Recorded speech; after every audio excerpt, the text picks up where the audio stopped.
अस्सलामुअलैकुम। मेरा नाम डॉक्टर मोहम्मद अब्बास मिरानी है और मैं बच्चों का स्पेशलिस्ट हूं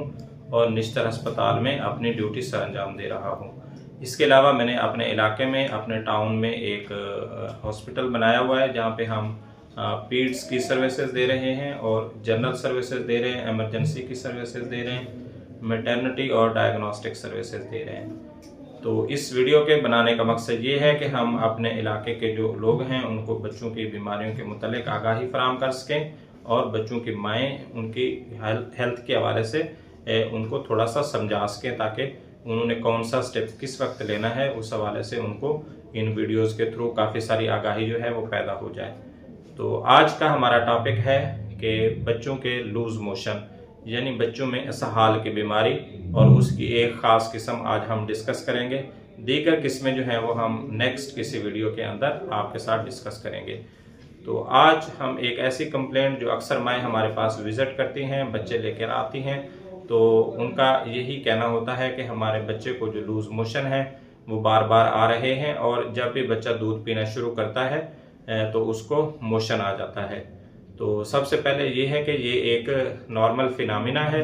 आपने सबसे पहले इस बच्चे के अंदर असेसमेंट करनी है और उसमें देखना है कि जो लूज मोशन का प्रोटोकॉल है उस हवाले से उसमें कोई डिहाइड्रेशन वगैरह तो नहीं है, बच्चा फीड वगैरह ठीक ले रहा है, उसको कोई फीवर वगैरह तो नहीं है, उसमें पानी की कमी के कोई असरात तो नहीं है, साइन एंड सिम्टम्स तो नहीं है। जब ये सारी चीज़ें आप एक्सक्लूड कर लेंगे तो उसके बाद आप जो है मदर की काउंसलिंग करेंगे, उसको इंश्योर करवाएंगे कि ये जो एक फिनोमिना है इसका नाम गैस्ट्रोकोलिक रिफ्लेक्स है। आप उसे इंग्लिश में भी बता सकते हैं, तर्जुमा करके भी बता सकते हैं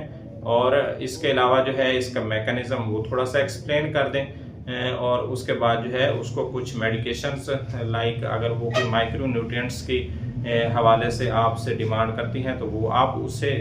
लिख कर दे दें और साथ में आप उसे फीड वगैरह का उससे पूछ लें कि फीड वो कौन सी दे रही हैं और किस तरह से दे रही हैं। तो जो चीज़ें हमने इस बच्चे के अंदर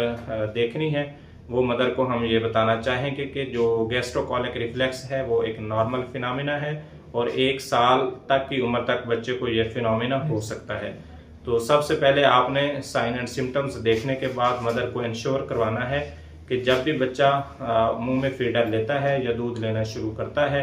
तो उसका जो अंदरूनी निज़ाम इंतज़ाम है वो एक्टिव हो जाता है और बच्चे के मैदे को और बच्चे के जो खुराक की नाली है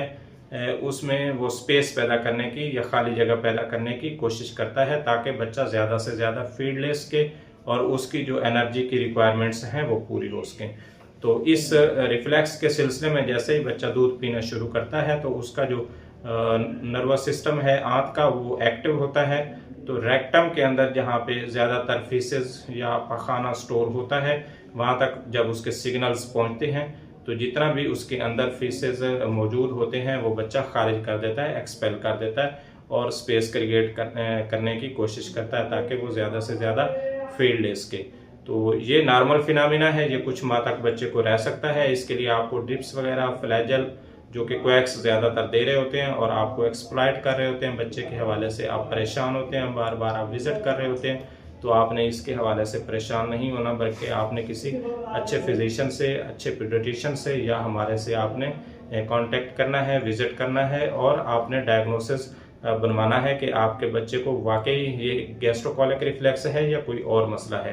तो इसके अलावा ये कैसे ठीक होगा, हम ये एक तो ये है कि मदर की काउंसलिंग वो ज़रूरी है ताकि वो परेशान ना हो। दूसरा हम उसको एडवाइस करेंगे कि बच्चे की जैसे एज वीनिंग की स्टार्ट होगी तो बच्चे को नरम खुराक के साथ साथ सेमी सॉलिड फूड या नरम ग़िज़ा जो है वो देना शुरू करेंगे, लिक्विड के साथ साथ सेमी सॉलिड फूड जो है वो देना स्टार्ट करेंगे